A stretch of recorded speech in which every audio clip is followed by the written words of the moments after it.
What is China's wolf warrior diplomacy? The past few weeks haven't been good for Beijing. US President Joe Biden recently announced a new alliance with the UK and Australia.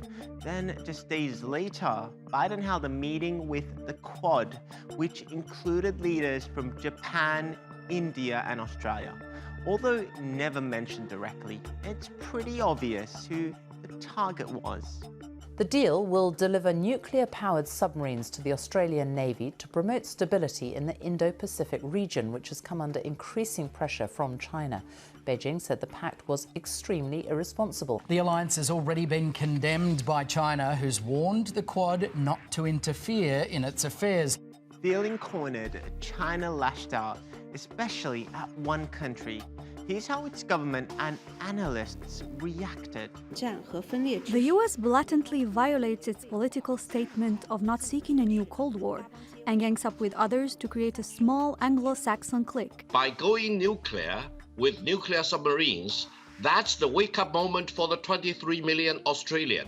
They will lose that privilege of not being targeted with nuclear warheads going forward. Western media coined this aggressive style by China as wolf warrior diplomacy. The term takes its name from the 2017 Chinese action movie Wolf Warrior 2, which is the country's highest grossing film. Think of it as Rambo meets Chinese nationalism.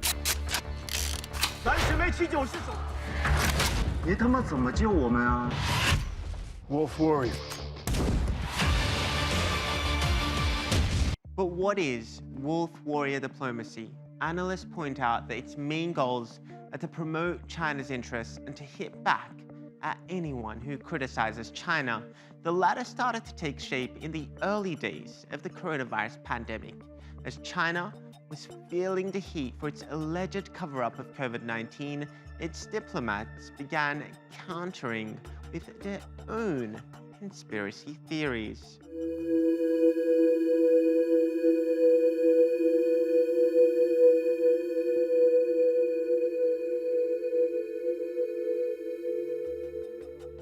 Twitter, which is blocked in China, has been the favorite tool for China's wolf warrior diplomats. Chinese ambassadors have used the platform to attack critics. Here's one from China's envoy to France, where he called a French academic a little thug. And when interviewed by French newspaper Le Charrier, said he was actually proud of being a wolf warrior.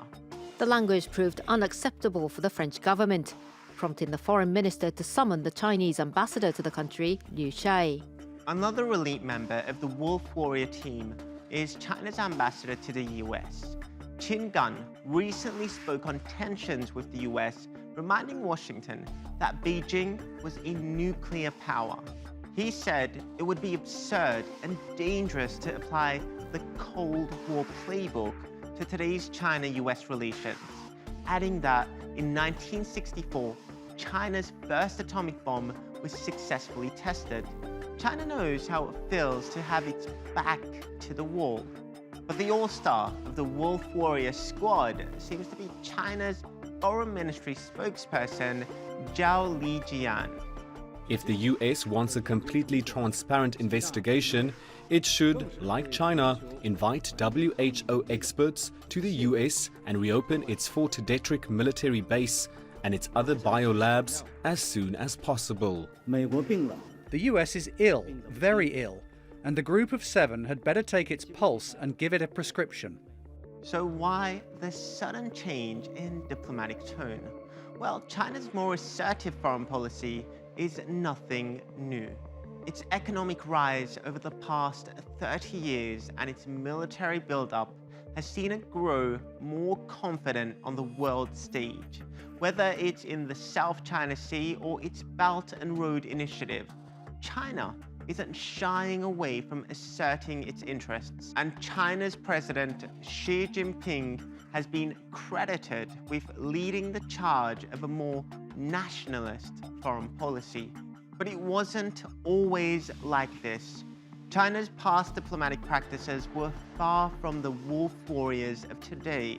Back in the 1970s, Beijing engaged in what was called ping pong and panda diplomacy, using sports and gifts as a stepping stone to building diplomatic trust.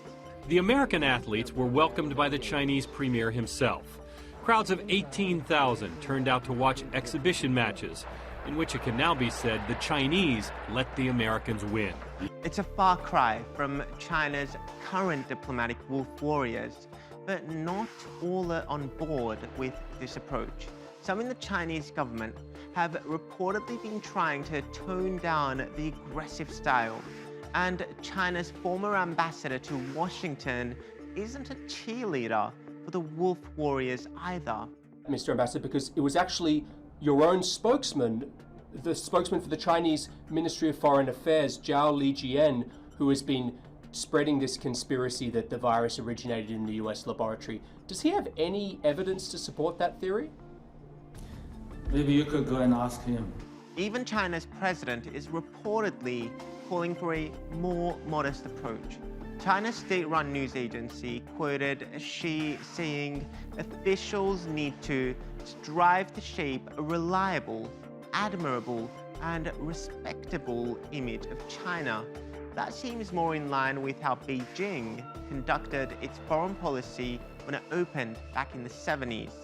China's then leader Deng Xiaoping gave a guideline on diplomacy, saying observe calmly, secure our position, cope with affairs calmly, hide our capacities and bide our time, be good at maintaining a low profile and never claim leadership. So it seems that China's wolf warrior strategy isn't official policy. Perhaps it's just a reaction to what China feels is the world ganging up on them. And given America's new alliances, it's hard to imagine China's wolf warriors will stop anytime soon.